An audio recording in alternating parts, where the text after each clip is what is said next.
L'audiodescription au cinéma. Nous sommes dans une voiture. C'est la nuit, en ville. Le conducteur est un homme noir, rasé, plus ou moins 30 ans, portant une veste en cuir.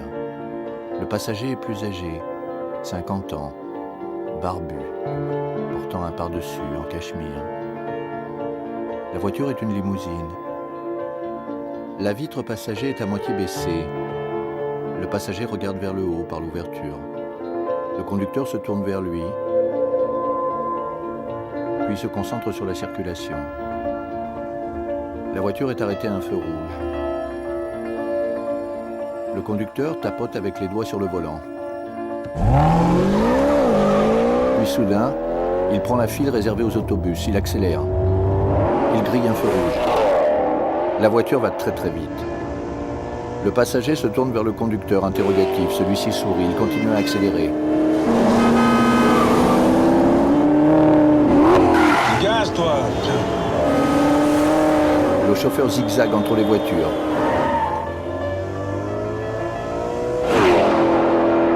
La voiture est maintenant sur les voies express le long des berges de la Seine. Nous sommes à Paris. Dans le rétroviseur, le conducteur distingue le gyrophare d'une voiture de police. Le conducteur s'adresse au passager. Ça y est, les voilà. Bon, Philippe, on se réveille un peu là. 100 € que je les mets dans le vent. Philippe, Tenue. La voiture C'est accélère.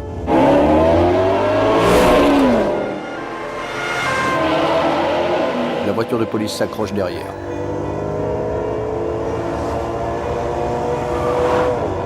Le chauffeur, le noir, continue à zigzaguer dans la circulation. On est maintenant sur l'autoroute. La voiture de police continue la chasse. vous êtes en forme, hein? Le conducteur sème la voiture de police et prend au dernier moment une sortie. En haut de la bretelle, une voiture de police apparaît et barre le passage. Le conducteur pile. Il tente de faire marche arrière. Trop tard, une autre voiture de police est derrière. On les avait bien mis dans le vent. Sortez du véhicule! Les mains sur le capot! Les policiers armés les braquent. Sortez! Je double. 200 sur l'escorte. Vous allez encore perdre. 200 sur l'escorte. Tenue. Allez! Fais voir tes mains! Tes mains, bordel! C'était Les Intouchables avec François Cluzet et Omar Sy. L'audiodescription au musée.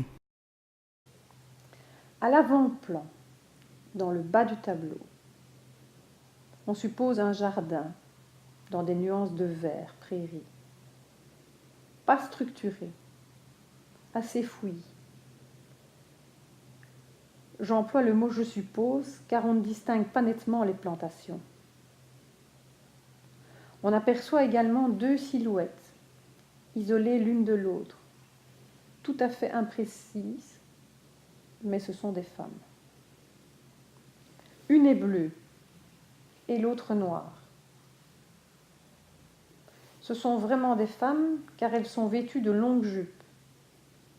Elles travaillent. Elles sont penchées vers l'avant. Elles nous font face toutes les deux. Mais que font-elles? On ne peut l'observer avec précision. Toutefois, on distingue divers travaux de jardin. Ça peut être planté, récolté ou bien désherbé.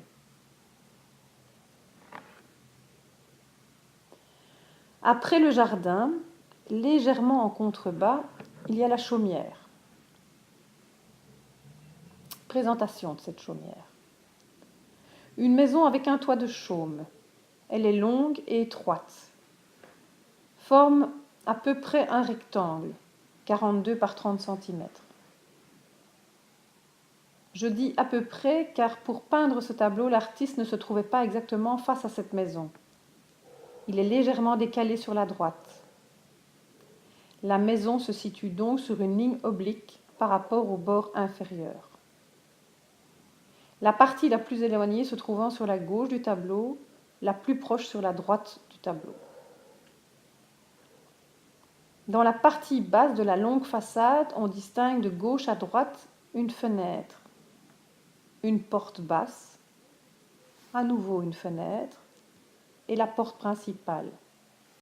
Le tableau La Chaumière de Vincent van Gogh. Au théâtre, les 16 comédiens tous en peignoir éponge blanc, sont assis en ligne devant le cabaret aux parois tapissées de miroirs. Sur le toit du cabaret, une estrade accueille l'orchestre. La scène est plongée dans la pénombre. Le premier comédien à gauche donne un coup de coude à son voisin qui sursaute et fait de même au suivant. Même jeu jusqu'au dernier à droite, comme pour transmettre un message muet.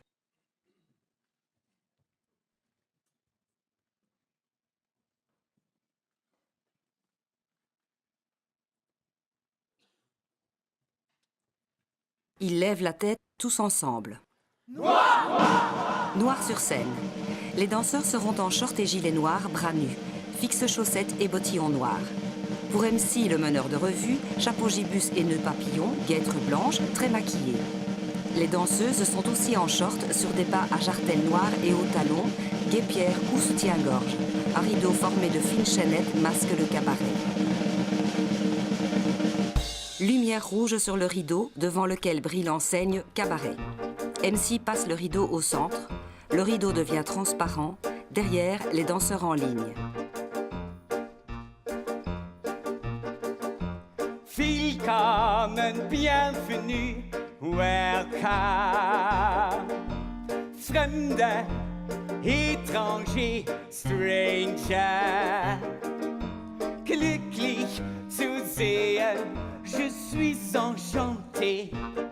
Baiser au public. Happy to see you, bleibe reste stay. Willkommen, bienvenue, welcome.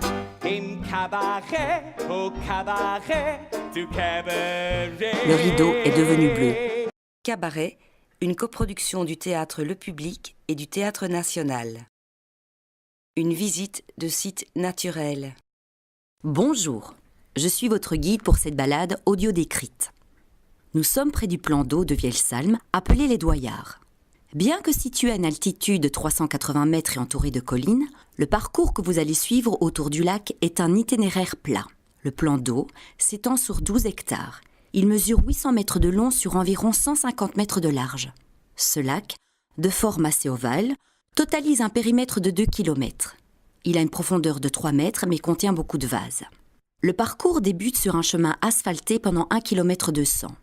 Il continue sur un sentier recouvert de petits graviers pendant 500 mètres et se termine sur une allée à nouveau asphaltée de 300 mètres. Le départ de la balade commentée se situe sur la rive droite et se termine sur la rive gauche du lac.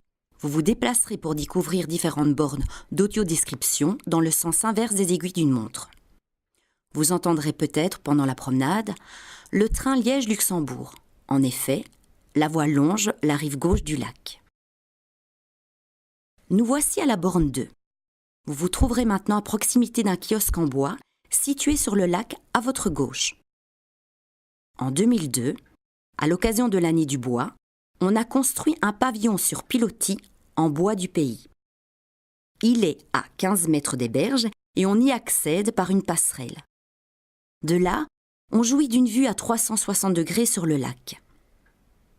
L'été, ce pavillon ouvert de tous les côtés et de forme hexagonale accueille les promeneurs et aussi parfois des musiciens.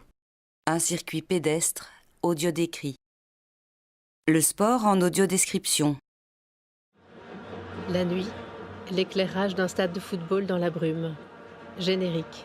Novak Prod présente, en coproduction avec l'ARTBF, télévision belge, en association avec A World of Football, un film de Gilles Châtelain et Alban Herings, avec Joanie, L'œil collé au viseur d'un appareil photo.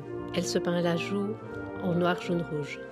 Antonio, Vêtu d'un maillot des diables, il enfile un serre-tête noir, jaune, rouge. Gros plan sur une canne blanche dans un bus. Para, Il se fait grimer le visage. Antonio et Para, côte à côte. Lolo, Il domine le complexe du Standard de Liège. Augustin, Un paysage flou, l'image se précise. Il tire sur les pans de son écharpe, noir, jaune, rouge. et Jean-Marc. Il noue le drapeau belge à sa taille. Deux mains déplient une canne blanche. Départ du groupe. C'est Augustin qui tape des mains.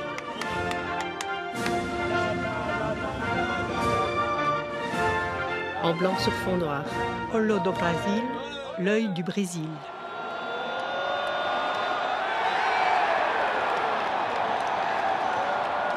Le groupe se trouve au premier rang du stade. Jean-Marc. Bienvenue pour cette dernière rencontre ici sur le sol belge. Nous allons affronter la Tunisie ce soir avant de nous envoler, nous aussi, pour 2 rencontres au Brésil afin d'assister à cette fabuleuse Coupe du Monde. Je vous rappelle vite les zones, hein. Vous êtes habitués, mais zone A au-dessus à gauche, zone B au-dessus à droite, zone C en dessous à droite et zone D en dessous à gauche. Petite passe là-bas pour Alderweireld qui est Antonio muni d'écouteurs, concentré. Nous sommes dans la zone C. Johanny prend des photos. C'est Van der Voort dans le rond central, pied gauche pour Chevalier pour Miracle qui va direct directement de pied droit. Tout juste de défenseur, mais c'était bien. Lolo utilise un monoculaire et Augustin des jumelles. Armé son pied droit, ce match part bien, c'est déjà un petit avant-goût du Brésil. Un documentaire de Gilles Châtelain et Alban Herings. Merci de votre attention.